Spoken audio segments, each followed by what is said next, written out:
Part 7. A Nation on Trial. 1792 to 1793. Anthony Wayne did not arrive like a savior. He arrived like a judge. No speeches. No promises. No patience for excuses. When Wayne reached the frontier, he did not look first at the forest. He looked at the men, at their posture, at their weapons, at their discipline, or lack of it. He understood immediately what had gone wrong. This army had been asked to fight before it was taught how to survive. Wayne's first order surprised everyone. He stopped the war. No advance north. No rash patrols. No chasing shadows into the trees. Instead, he built. The Legion of the United States was not formed quickly. It was forged. Men were reorganized into combined units. Infantry, riflemen, artillery, dragoons, trained to fight together, not separately. Each man learned his role and the role of the man beside him. Drills were relentless. Morning, midday, night. Bayonet practice until shoulders burned and hands bled. Reload drills until muscle replaced thought. Weapons inspections that punished carelessness without mercy. A dirty musket meant punishment. A dull bayonet meant dismissal. Wayne believed mistakes killed faster than enemies. Elias Crow watched the transformation closely. He approved. For the first time since the Frontier War began, men were being prepared instead of sacrificed. Crow was placed in charge of weapons maintenance across several companies. He took the task seriously. Powder storage was standardized. Flints were tested daily. Barrels inspected for cracks and fouling. No excuses. You trust your weapon, Crow told them, or you die wondering why you didn't. Men listened. Wayne made sure they did. Discipline broke some men. They deserted. They complained. They were dismissed. Wayne did not care. He was not building numbers. He was building survivors. Training camps rose in the wilderness, fortified, ordered, disciplined. Roads were cut carefully. Supply lines secured. No movement without protection. No camp without defenses. The Legion learned to dig before it slept. Earthworks first. Fires second. Rest last. Crow saw veterans nod quietly. This was how wars were won. Wayne watched everything. He walked camps at night. He listened. He tested officers. He demoted without hesitation. He promoted quietly. Men learned that rank meant responsibility, not privilege. Fear shifted. It no longer came from the forest alone. It came from failure. Across the Ohio country, the Confederation noticed the change. American patrols no longer fled. Camps no longer fell silent with panic. Marches slowed, but did not falter. Little Turtle understood immediately. This is a different enemy, he said. They are learning. Blue Jacket disagreed. They still come onto our land. They come differently now, Little Turtle replied. Skirmishes returned, but they were cautious on both sides. The Legion did not pursue blindly. Warriors tested defenses and withdrew. Each side studied the other. This was no longer a one-sided lesson. It was a contest. Crow felt the shift in himself as well. For the first time since St. Clair's defeat, he slept longer than an hour at a time. For the first time, he believed survival did not depend solely on luck. The army was becoming something solid, something dangerous. In 1793, Wayne was ready, not to rush, to advance. Slowly, deliberately, relentlessly. Forts would be built as the Legion moved north. Supply lines secured. Ground taken and held. The forest would not be allowed to close again. Crow cleaned his musket one evening, movement steady, precise. This time, he felt something he had not felt in years. Confidence, not arrogance. Readiness. The nation had been tested. Now it would answer. Part 8. Mad Anthony. 1793 to 1794. Anthony Wayne did not rush north. He advanced like a blade pushed slowly into flesh. Each mile was earned. Each step measured. The Legion of the United States moved with discipline the frontier had never seen. Roads were cut deliberately. Forts rose where none had stood before. Solid, defended, supplied. Nothing was left behind. The forest resisted. The Legion answered. Elias Crow marched near the center of the column, musket balanced easily on his shoulder. His kit was light now. No excess, no sentiment. Powder sealed tight. Flints wrapped. Bayonet sharp enough to shave hair. Around him, men moved in silence. No shouting. No songs. No panic. This was not an army learning how to fight. This was an army that already knew. Wayne rode the line daily. He corrected posture, questioned officers, tested sentries. Men learned quickly that carelessness was noticed. So was competence. Wayne did not yell often. When he did, it meant someone had nearly died. Skirmishes came without warning. A shot from the tree line. A fallen scout.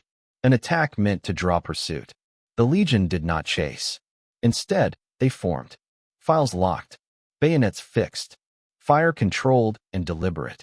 Warriors withdrew, surprised. This enemy did not break. Crow watched the men change. Fear sharpened instead of spreading.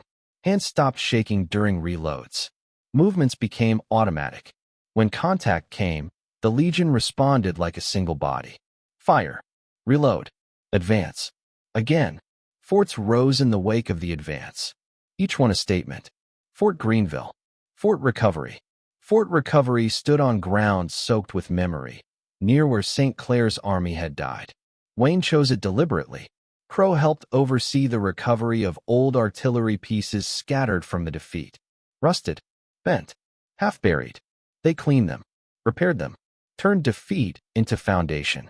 The Confederation tested Fort Recovery hard. Night attacks, sniping, probing assaults. The Legion held. Artillery answered. Crow fired until his shoulder bruised. He reloaded until his fingers bled. He did not retreat. No one did. Little Turtle watched carefully. He saw discipline where chaos had been. He saw patience where panic once ruled. This army will not be destroyed the old way, he said. Some listened. Others did not want to hear it. Blue Jacket believed spirit and numbers would still decide the war. The advance continued. The Legion moved like an iron spine through the wilderness, refusing to bend. Supply lines held. Camps stayed tight. Scouts ranged far and returned. The forest no longer closed behind them. It retreated. Crow felt the weight of years lift slightly. Not hope. Purpose. This war would be decided by endurance, not surprise. And endurance favored preparation. In early 1794, the Legion neared the heart of the Confederation's territory. Warriors gathered in greater numbers now. Movements grew bolder. Skirmishes bloodier. Both sides knew what was coming. Wayne called his officers together. The next engagement would not be avoided. The Legion would fight. And this time, it would finish the lesson. Crow cleaned his musket that night by lantern light. The motions were the same as always. But the feeling was different. This time, the army was ready. And the forest knew it. Part 9. The Long March North. Summer 1794. The march north did not feel like victory. It felt like punishment. Heat pressed down on the Legion like a hand that would not lift. Sweat-soaked uniforms before the sun fully cleared the trees. Boots rotted from constant damp. Insects bit through cloth and skin alike. Still, the Legion moved. 1 mile, then another.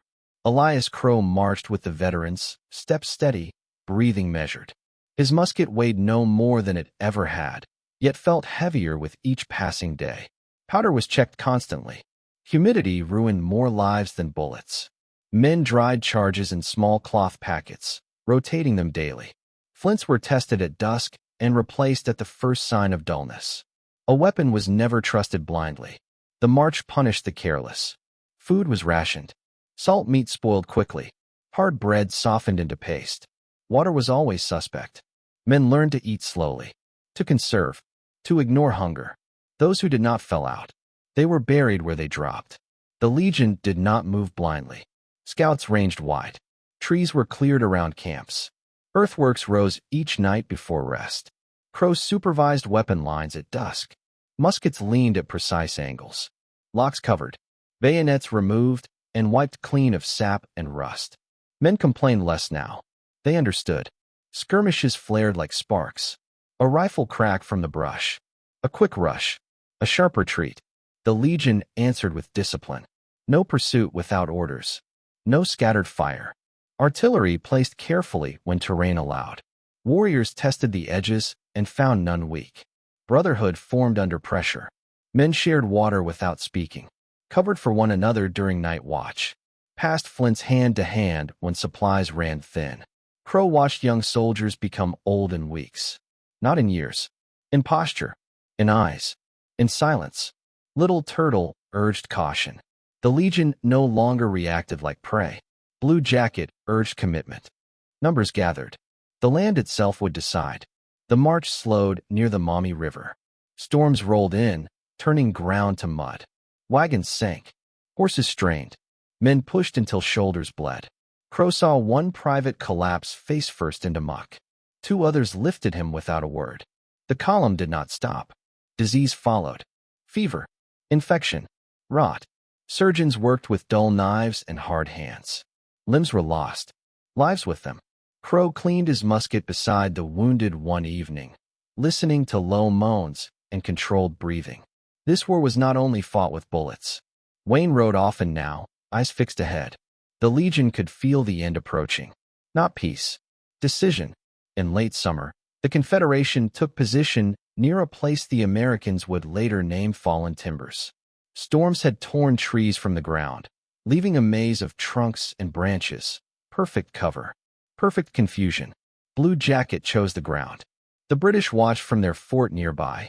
The stage was set. Crow walked the line the night before contact.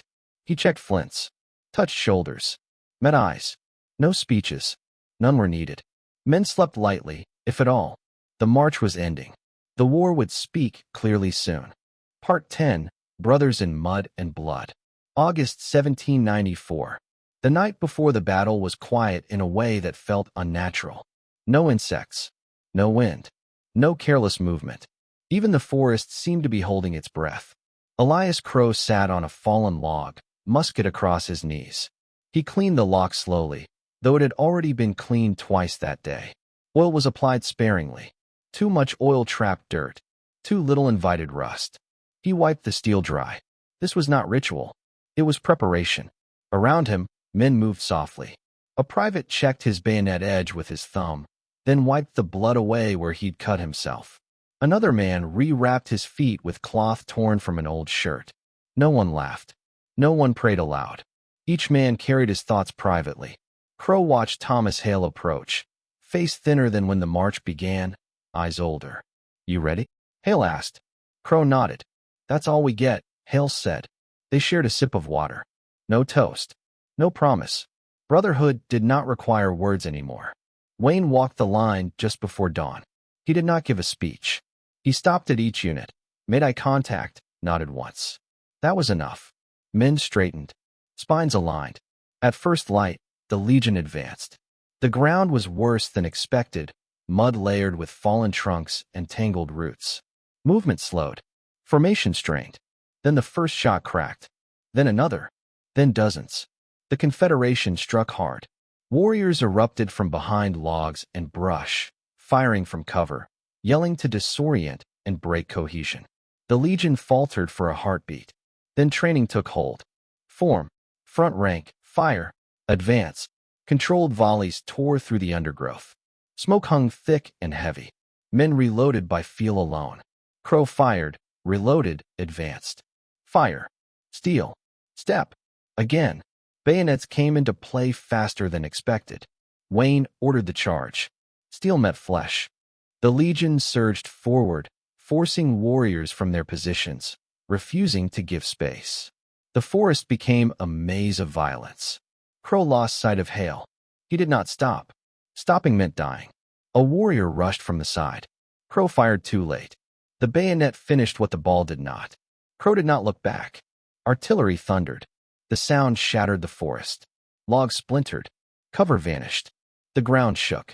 The Confederation had not expected cannon this close. Momentum shifted. Little Turtle saw it. This was not St. Clair's army. This enemy advanced through fire. Retreat was ordered. Some heard. Some did not. The Legion pressed. No pause. No hesitation. Wayne shouted for continued advance. The line moved as one. Near the British fort, warriors sought refuge. The gates did not open. The fort remained silent. The Confederation broke. Crow collapsed behind a log, chest heaving, hands shaking. Mud covered him. Blood, not all his own, stained his sleeves.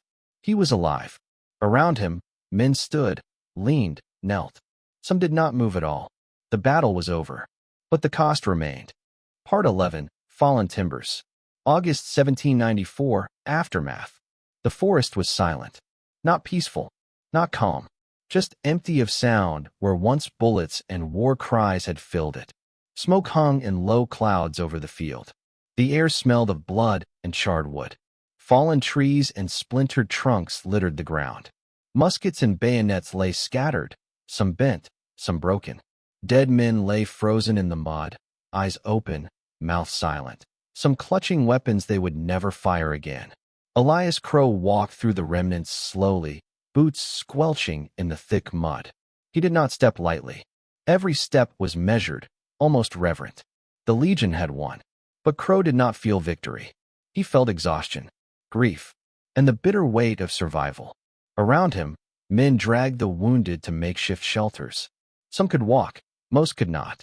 Surgeons worked tirelessly, hands stained with blood that wasn't theirs, faces pale under the cold dawn light. Crow helped where he could. Powder residue and blood mixed on his hands. He cleaned it once, then again. He knew it would be gone in minutes, replaced by more grime, more work. Corpses were counted. Names whispered. Some men did not know who survived, who fell. Crow recognized a few faces from St. Clair's disaster, now standing, now fallen, again. The frontier demanded memory, and it demanded respect. Wayne rode slowly along the line. He did not celebrate. He did not smile. His army had learned to fight. They had proven they could survive. They had proven they could hold the line. But he understood the cost. This was not a triumph. It was a reckoning. The Confederation had broken. Blue Jacket and Little Turtle withdrew strategically, retreating toward the rivers and forests where American artillery could not follow. They had survived, yes, but the rhythm of the fight had changed. The Americans now knew patience, discipline, and the weight of preparation. Crow noted that even the most skilled warriors moved cautiously now. Respect, not fear, marked their steps. Crow walked to the edge of the field where mud, blood, and splintered wood met the forest. He knelt beside a young private, barely 17, whose musket lay across his chest. He closed the boy's eyes. He whispered nothing. Words were useless. He simply straightened the boy's uniform, wiped the mud from his face, and left him to the earth. The survivors tended to their dead, burying what could be buried. The rest would remain as witnesses to the cost of crossing the Ohio country. Crow cleaned his musket once more that night, oiling the barrel, testing the flint.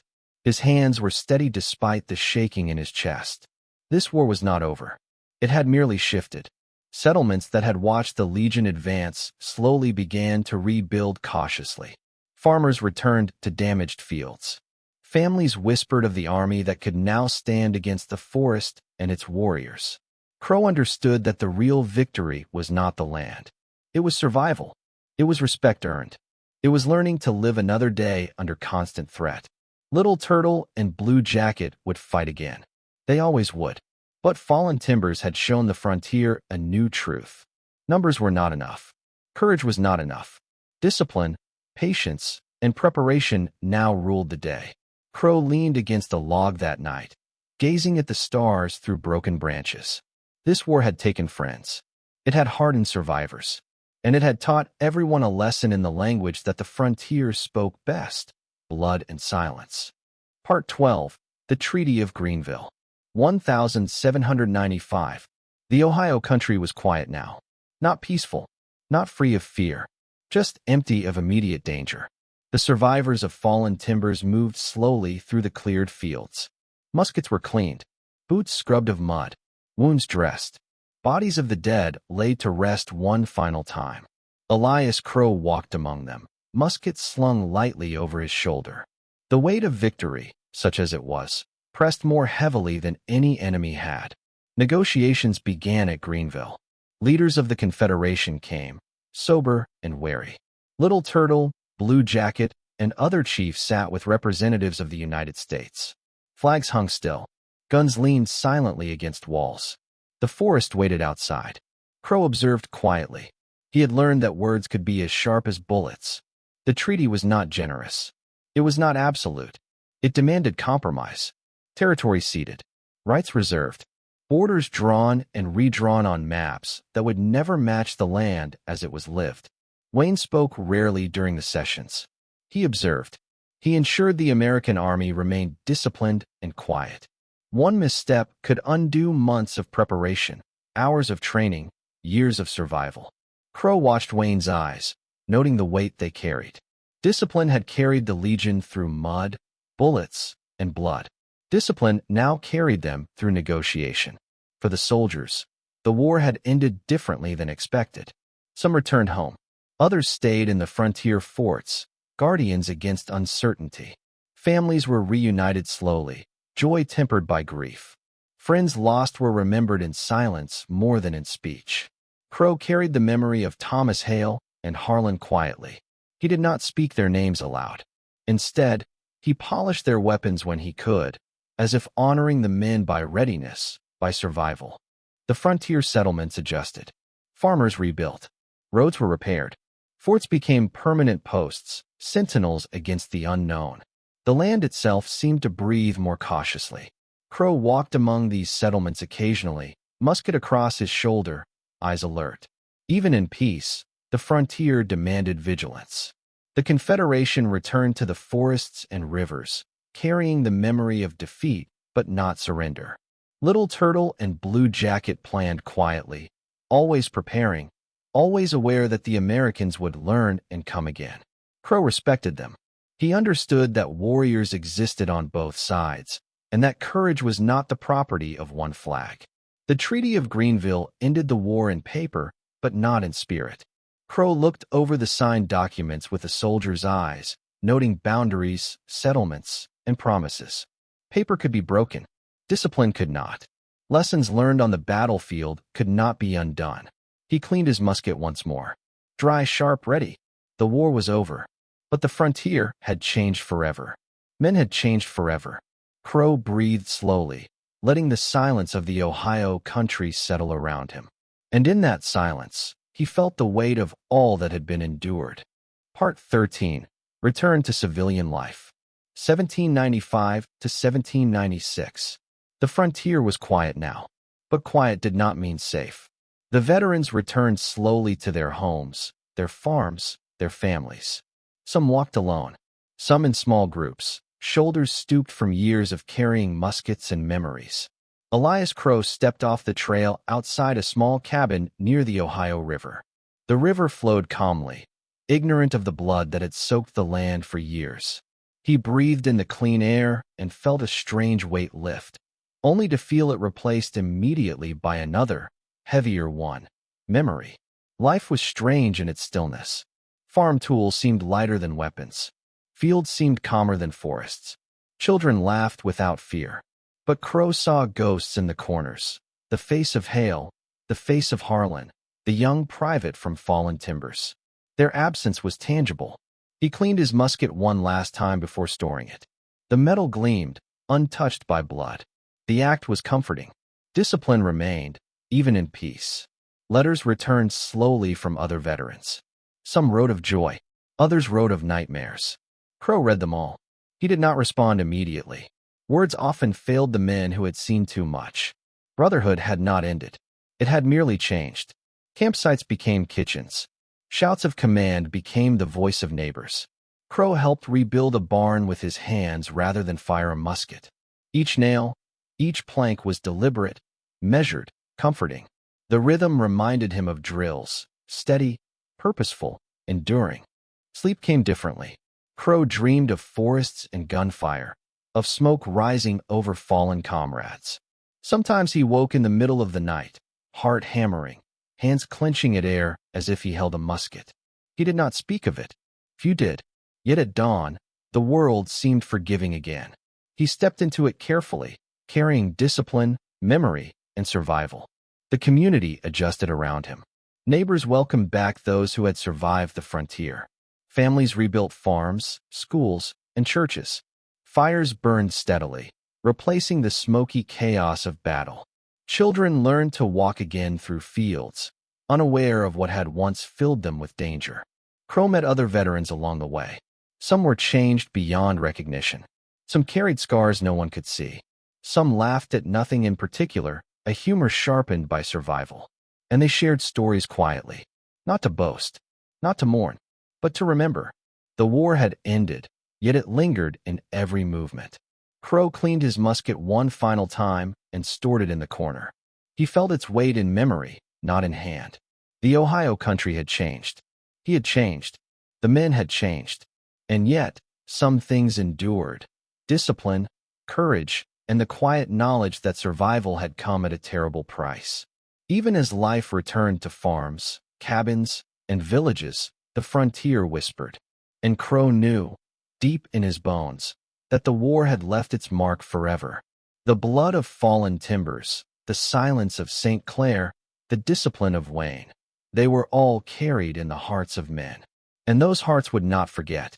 Part 14, Memories of War, 1796 to 1797. The frontier was still, almost too still.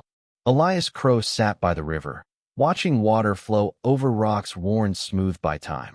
He traced the movement with his eyes, remembering battles that had felt just as unstoppable, just as cruel. Fallen timbers, St. Clair, Harmar. Names, places, memories. Each carried weight. Each refused to fade. Veterans gathered in small numbers near the cabins and forts. Some worked the land. Some mended weapons. Some simply sat, staring at fires, fingers tracing scars on hands or arms. Crow walked among them quietly, observing. No words were needed. Survival had been a conversation of blood, and silence spoke volumes. Sleep was not always welcome. Crow awoke in the night, heart hammering, imagining the forest closing in again. He would sit, gripping his musket even though it lay unused for months. Shadows became enemies. Every crack, every whisper of wind reminded him. Yet he did not fear in the way he once had. Fear had been studied. Fear had been survived. And fear now lived only as memory. Conversations were sparse. Thomas Hale's younger brother stopped by Crow's cabin. They spoke of nothing for hours, tending a fire, repairing a fence, handling farm tools as carefully as muskets. Words were heavy, and yet, in their quiet, understanding passed. Some nights, men gathered and told stories. Not to glorify war, not to boast, but to remember, to honor, to forgive themselves. Crow listened.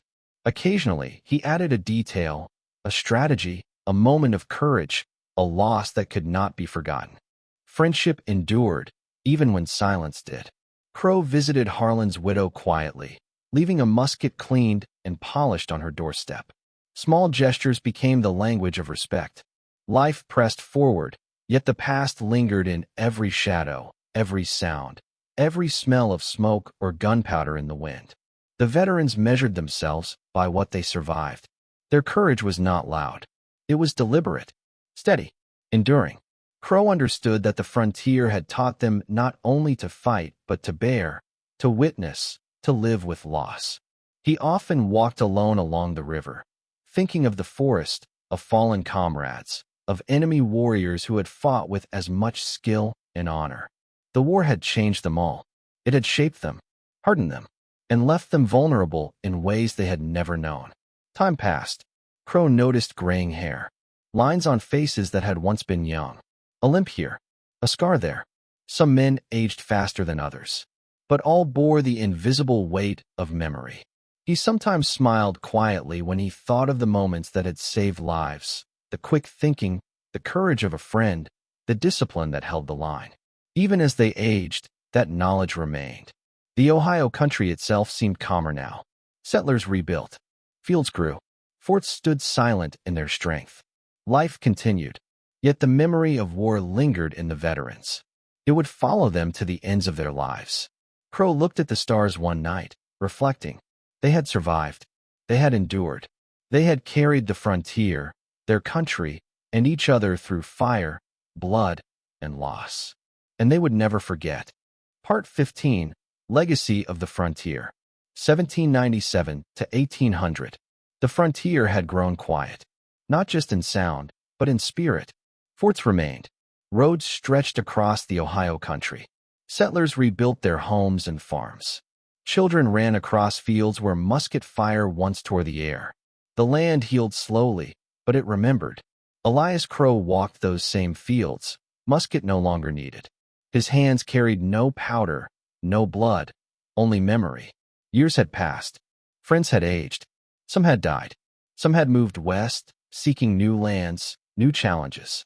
Crow often visited those who remained, sharing a quiet meal, repairing a fence, or simply sitting in silence.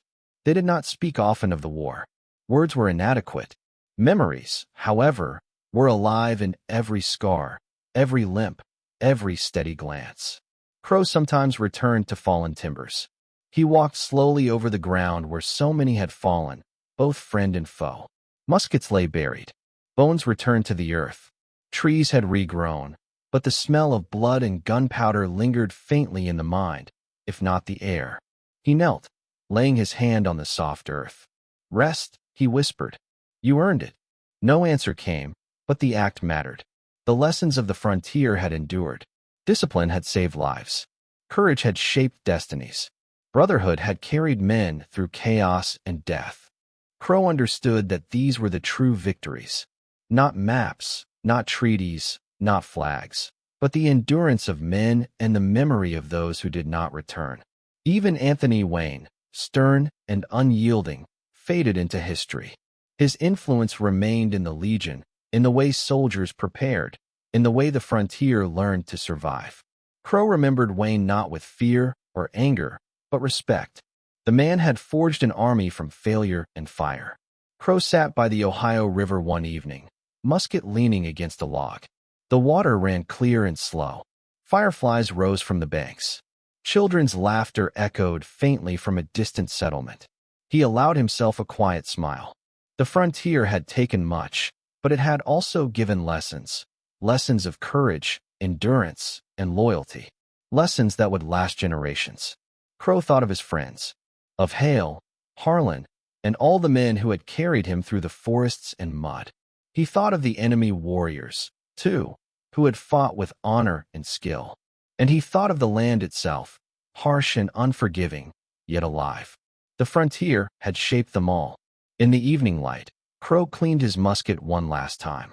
He did not oil it or fire it. He simply polished the steel, running his hands over the smooth surface.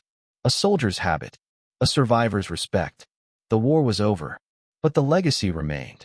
Discipline, courage, memory, brotherhood. These were the truths the frontier left behind. Crow rose, slung the musket over his shoulder, and walked toward home. The Ohio country stretched endlessly before him, calm, enduring, full of stories untold. And he would carry those stories and the memory of all who fought and fell for the rest of his life.